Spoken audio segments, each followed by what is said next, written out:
সহিহ বুখারীর বর্ণনা, সালাসাতুন ফিল গার। বনী ইসরাইলের জামানায় তিনজন লোক সফরে বেরিয়েছে। বানোয়াট ঘটনা না, এটা বুখারীর ঘটনা। সফরে বেরিয়েছে, মরুভূমির মাঝখানে প্রতিমধ্যে প্রচন্ড তুফান আর বৃষ্টি। বৃষ্টি থেকে বাঁচার জন্য এরা একটা পাহাড়ের গুহার ভিতরে ঢুকেছে।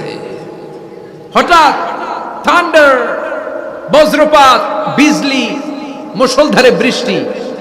বৃষ্টির পানিতে পিচ্ছিল হয়ে উপর থেকে বিশাল প্রকাণ্ড একটা পাথরের খণ্ড এসে গুহার মুখের মধ্যে আটকে গিয়েছে।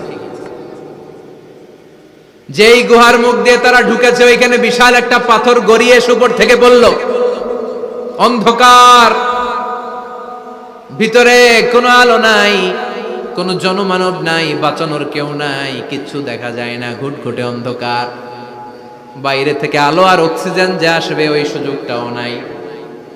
তিনজন বুঝে গেল আমাদের মৃত্যু এখানেই হবে, আমাদের কঙ্কালগুলো শত শত বছর এখানে পড়ে থাকবে, কেউ উদ্ধারের জন্য আসবে না। ঠিক কিনা?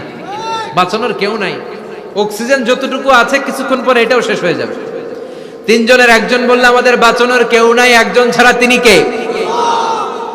আমাদের তিনজনের জীবনের এমন কোন নেক আমল আছে কিনা যেটা দিয়ে আল্লাহর কাছে দোয়া করা যায়? কার জীবনে কি নেক আমল আছে যেই নেক আমলটা দুনিয়ার কোনো মানুষকে দেখানোর জন্য করা হয় নাই, শুধু করা হয়েছে কার জন্য?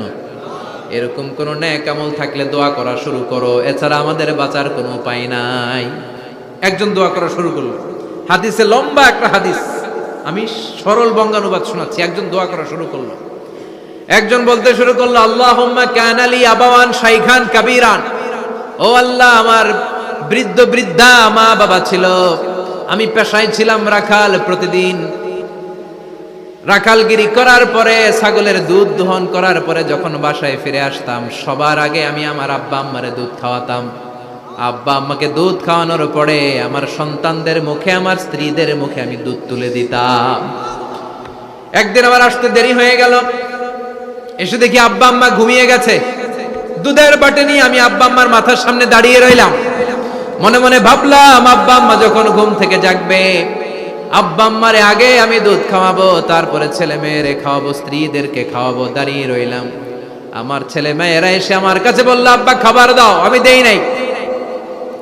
ক্ষুধার জ্বালায়, ক্ষুধার যন্ত্রণায় পাগল পড়া হয়ে আমার কলিজার টুকরা ছেলে মেয়েগুলো আমার পায়ের মধ্যে পড়ে কাঁদতে লাগলো, আব্বা একটু দুধ দাও, ক্ষুধা লেগেছে। ও আল্লাহ, আমি দেই নাই। ফজর পর্যন্ত দাঁড়িয়ে রইলাম। ফজরের সময় যখন আব্বা আম্মা ঘুম থেকে উঠলেন, সবার আগে আব্বা আম্মারে দুধ খাওয়ালাম, তারপরে ছেলে মেয়েদের মুখে তুলে দিলাম। ও আল্লাহ, ও আল্লাহ, ওই দিনে সারা রাতটা আমি দাঁড়িয়ে আব্বা আম্মার জন্য যে দাঁড়িয়েছিলাম, দুনিয়ার কাউরে দেখানোর জন্য নয়, শুধু তোমারে খুশি করার জন্য। ওই রাতের ইবাদতটা যদি তোমার কাছে পছন্দ হয়, ফাররিজ আন্না মা নাহনু ফি, আজকে যেই বিপদে আমরা আছি, বিপদ থেকে তুমি বাঁচাও। বলার সাথে সাথে 1/3, 1/3 পাথরটা ডান দিকে সরে। সুবহানাল্লাহ পড়বেন না? এবার বাইরে থেকে আলো আসতে শুরু করেছে, অক্সিজেন ঢুকতে শুরু করেছে, তাদের মনের মধ্যে স্বস্তি ফিরে এসেছে।